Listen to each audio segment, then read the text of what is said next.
My name is Emily Fox, and this is my third speech for my oral communications class to a nonprofit organization.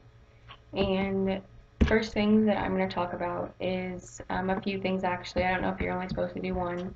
There was two that I enjoyed doing whenever I was younger and discovered the different ways you can donate and help people out. Is donating clothes.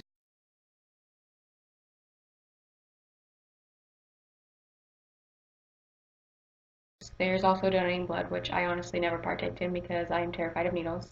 I would always sign up and actually get to the point of doing it, and I'd always chicken out, which makes me feel bad. But it's just some people, everything's not perfect for you.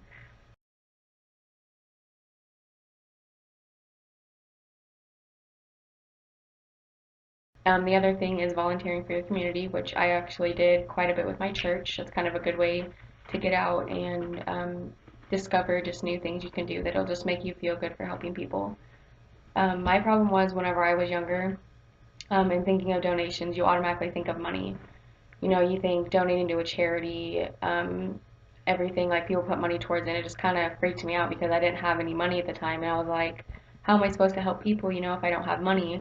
But then I discovered you can donate clothes, donate blood, volunteering, um, and it's just there's a lot of ways that people don't really realize that you can do throughout your community and with others to kind of, help people that aren't as fortunate as you are and just take your time and help them out a little bit. It makes them feel good. You don't really even have to give them money. Like I'm sure I know a lot of people won't even ask for money. They'll ask for like socks, perishable items, stuff like that, which isn't too bad to do. Um, the first thing I discovered whenever I found a clothes donation here in Joplin, and whenever I actually came to the point of cleaning out my closet and going through all my clothes, which did take a little bit of time because I was that person that always wanted to keep all my clothes in case you need it for that one time, or you go out one night and you're gonna say, "Oh man, I wish I wouldn't got rid of that shirt." I know a lot of people would maybe consider that a type of hoarding, but we're just gonna get past that.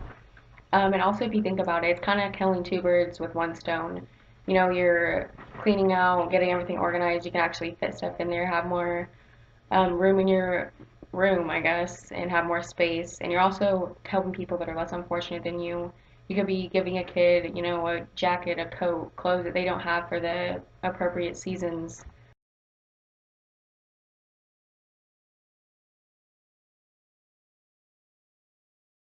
And it just kind of makes you feel good because you're not even going to use it anyway. It's just sitting there. And knowing you can help someone out without, just giving them money really makes you it's a weird feeling. You can't really describe it. And when I actually did finally go through and clean out my clothes, I almost had 3 trash bags full.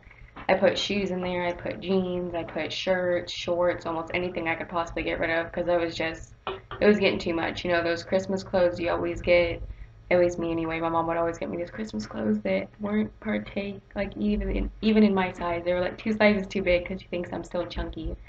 And so I gave those away. They're like brand new. Um, for instance, going to community service.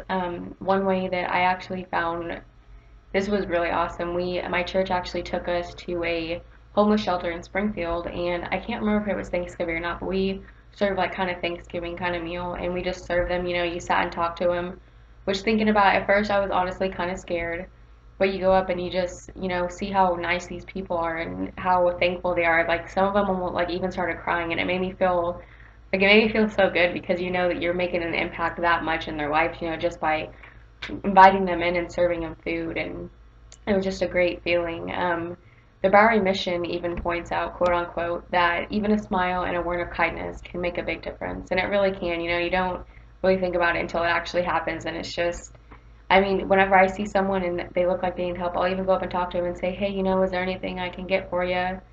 And sometimes you have to be a little cautious because if they ask for money, you never know where it goes. But, sometimes people are just wanting a pack of socks or, one guy even asked me to get him a tarp so we could sleep across the street, which I felt really bad. Just stuff like that. And it kind of just makes you feel good.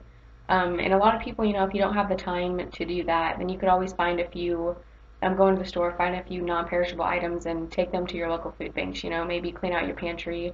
Because I know my problem, I always had a bunch of canned foods that I would always buy, but I would never use all of them. So, you can clean out your pantry, take some of your cans of food, things that can stay for a long time and won't go bad. That's also a good way because they'll, disperse it throughout the community.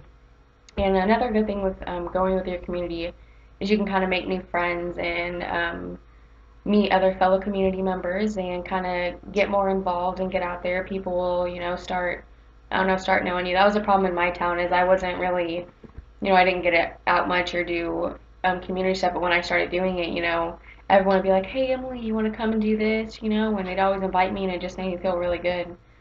Um, but according to the Journal of Science, a team of economists and psychologists at the University of Oregon, that donating and volunteering activates regions in the brain associated with pleasure. So whenever people say it literally makes them feel good, like I'm sure it actually does, because it clicks something in your brain and gets you like this warm feeling in your stomach and makes you just, oh, it's so weird. I don't even know how to explain it.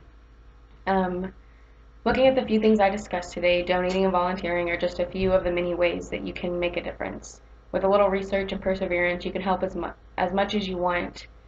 And I actually have a list here that are just a few places in Joplin if you want to get a little start.